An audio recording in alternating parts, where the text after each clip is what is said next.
Okay, so maayong gabi ka na tong tanan, no? Gabi.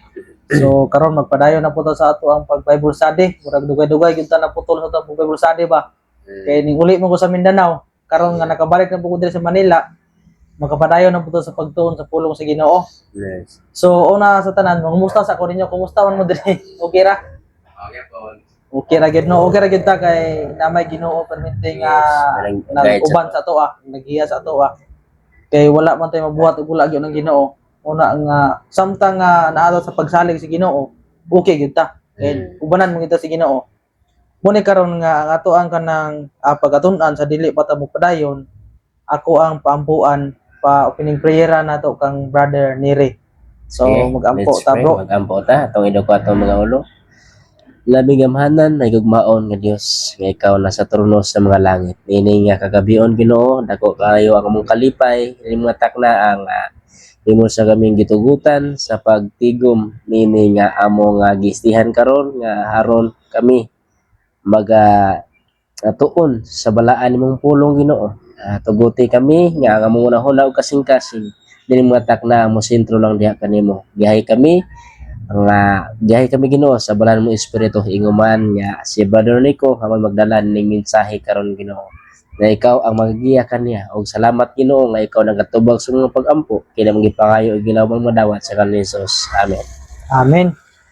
Okay, so ato ang kanang pagatun-an karon nga kagabion kining gititulan kini siya ang katapusang pito ka hampak. Kaning pito ka hampak gyud siya mga igsuon.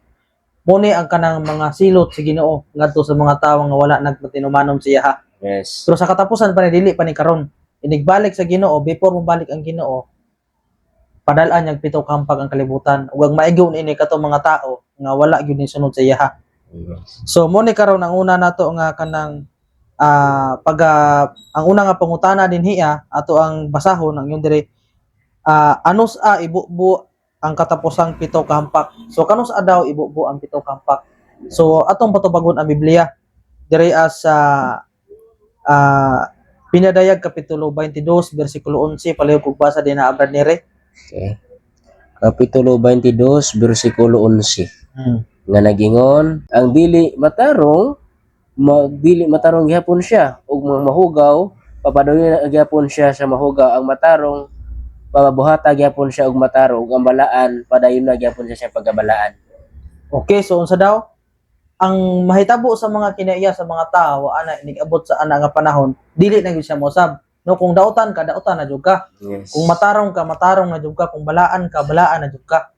Muna nga kanang wala na may nagtudloan ang panahon. Muna nga kung unsa to imong namathan, mo ano gito imong ginabuhat permente.